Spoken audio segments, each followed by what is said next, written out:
Baik, selamat datang Bapak, Ibu, dan Saudara sekalian. Kami dari kelompok 7 akan mensosialisasikan terkait dengan batuk. Nah, ini tampilan awal dari presentasi kami, yaitu kebal, di mana kenali batuk lebih dalam. Nah, sebelum lanjut ke materi yang akan kami bahas, kami akan memperkenalkan anggota kelompok kami. Oke, anggota kelompok kami ada Agatha Swasti, NIM 024, kemudian Elena Santa, NIM 028, Gita Natalia, NIM 029, saya sendiri Igusti Ayudia, NIM 031, dan Danika Okris, NIM 040. Baik, untuk yang pertama, sebelum lanjut lebih dalam mengenai batuk, mari kita telah lagi terkait dengan pengertian dari batuk sendiri. Nah, batuk di sini merupakan tindakan refleks di mana dari saluran pernapasan yang digunakan untuk membersihkan saluran napas atas. Nah, sebagian besar pasti Bapak, Ibu, dan Saudara juga pasti sering, bukan sering ya, maksudnya pernah mengalami batuk, dan itu wajar untuk dialami. Oke, selanjutnya.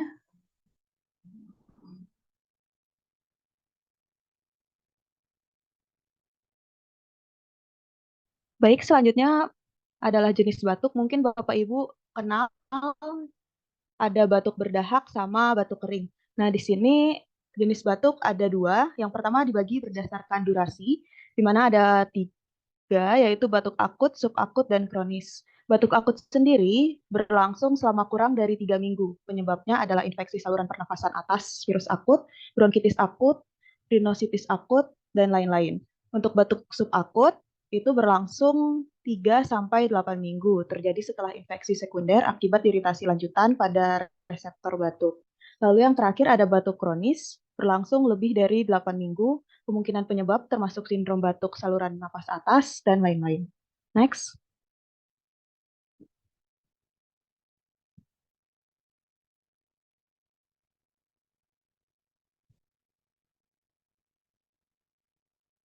Lalu mungkin ini jenis batuk yang Bapak dan Ibu sering dengar ya. Ada batuk berdahak dan batuk kering. Batuk berdahak adalah batuk yang terjadi karena adanya dahak pada tenggorokan. Dapat terjadi karena adanya infeksi pada saluran nafas seperti influenza, bronkitis, radang paru, paparan debu, polusi udara, asap rokok, dan lembab yang berlebihan. Lalu ada batuk kering, batuk yang tidak mengeluarkan dahak. Pada batuk ini, tenggorokan akan terasa gatal sehingga merangsang timbulnya batuk. Dapat disebabkan karena adanya infeksi virus pada saluran nafas, adanya faktor-faktor alergi, dan efek samping dari obat.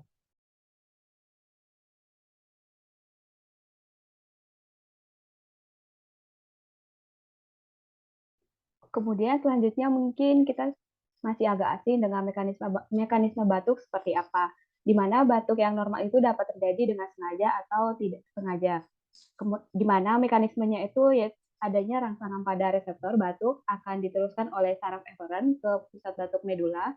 Kemudian dari pusat batuk itu impuls diteruskan oleh saraf eferen menuju efektor, yaitu beberapa otot yang berperan dalam proses respiratorik. Kemudian terjadinya batuk kronis apabila terjadi rangsangan yang terus-menerus pada reseptor batuk. Sedangkan apabila reseptor terangsang berulang, maka terjadilah batuk berulang.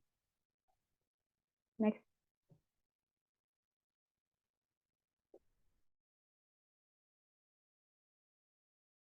Oke, baik. Di sini kita masuk pada etika batuk. Nah, pada gambar ini ada dua gambar, yaitu gambar yang di sebelah kiri dan juga gambar yang di sebelah kanan. Ini merupakan etika batuk yang baik dan juga yang salah ya. Di sini pada gambar yang di sebelah kiri itu merupakan etika batuk yang baik gitu ya, Bapak, Ibu, dan saudara-saudara sekalian. Yang di sebelah kanan ini merupakan etika batuk yang tidak baik. Oke, bisa next. Nah, jadi apa saja itu etika batuk yang salah? Nah, kita uh, sering kan uh, ketika kita mengalami batuk itu kita langsung mengeluarkannya saja seperti itu, kayak langsung gitu kan, tanpa um, di tanpa ada kita menutup-nutup seperti itu. Kemudian ada juga etika batuk, ketika kita batuk, kita menutupnya itu dengan kepalan tangan seperti ini, uhuk gitu kan. Itu sering banget terjadi di lingkungan gitu. Nah, itu merupakan etika batuk yang salah ya Bapak Ibu dan saudara-saudara sekalian. Kemudian ada juga ketika kita batuk, kita itu menutup mulut kita itu dengan telapak tangan seperti ini. Jadi misalnya kita batuk, gitu kan, kayak langsung refleks menutup dengan tangan. Itu juga merupakan etika batuk yang salah ya. Jadi di sini kita sudah tahu gimana etika batuk yang salah itu. Nah, untuk etika batuk yang benar itu bagaimana? Pertama-tama ketika kita tahu kita sudah batuk seperti itu ya Bapak Ibu, kita lebih baik menggunakan masker. Jadi kita pencegahan awalnya itu ketika kita sudah mengetahui bahwa kita sudah batuk, kita bisa menggunakan masker ketika kita bertemu orang atau sedang keluar-keluar seperti itu. Kemudian kita dapat menutup hidung dan mulut dengan lengan bagian dalam. Ini seperti yang gambar tadi di awal, kita nutup batuk itu menggunakan lengan bagian dalam seperti ini. Gitu ya. Jadi itu cara ketika batuk yang benar dengan menutupnya itu dengan lengan bagian dalam. Kemudian bisa juga menggunakan tisu atau sapu tangan. Jadi kita bisa mengambil tisu atau mengambil sapu tangan gitu.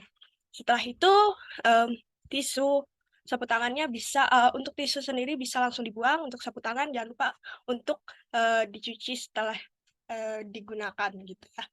Kemudian selanjutnya setelah kita batuk, mungkin tadi kan kita batuk gini atau kita menggunakan tisu itu kan menggunakan tangan juga. Jangan lupa untuk mencuci tangan dengan air dan sabun gitu ya setelah kita batuk. Nah, itu tuh kenapa? Karena ketika kita batuk itu droplet yang keluar dari mulut kita itu bisa menginfeksi orang-orang lain gitu. Jadi orang lain itu bisa terkena batuk juga seperti kita. Oke.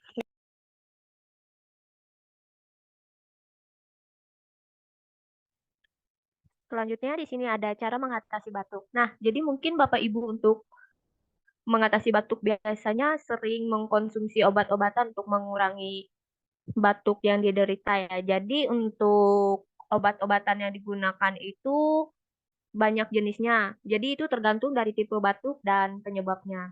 Jadi untuk jenis-jenis obatnya itu ada mukolitik, ekspektoran, dan antitusif. Kalau yang untuk mukolitik dan ekspektoran itu merupakan obat batuk yang digunakan pada jenis batuk yang berdahak. Sedangkan untuk jenis obat antitusif itu digunakan pada jenis batuk yang tidak berdahak. Lalu sebelumnya mungkin saya akan menjelaskan terkait perbedaan mukolitik, ekspektoran, dan antitusif. Untuk mukolitik sendiri merupakan obat yang bekerja untuk mengurangi kekentalan dahak, sehingga diharapkan dahak tersebut menjadi lebih mudah untuk dikeluarkan.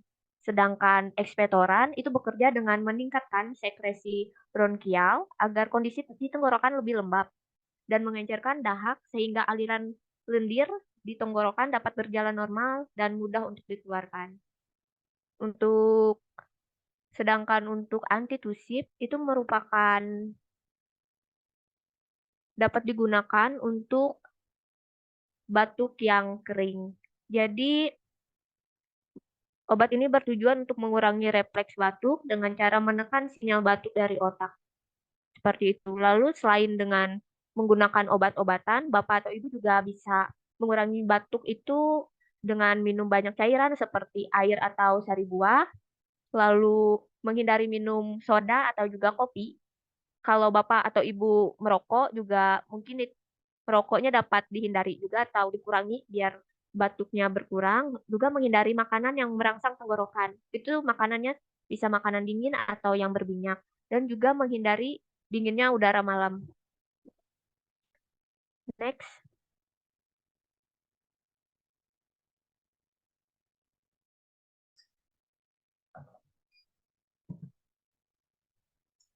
Oke, tadi udah banyak ya informasi yang kita dapatkan dari pemaparan sebelumnya.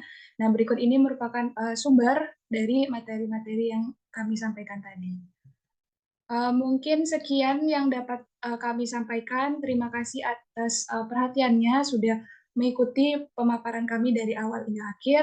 Jika ada pertanyaan bisa ditulis di kolom komentar. Kami siap untuk menjawab pertanyaan dari Bapak Ibu sekalian. Mungkin sekian dari kami. Terima kasih.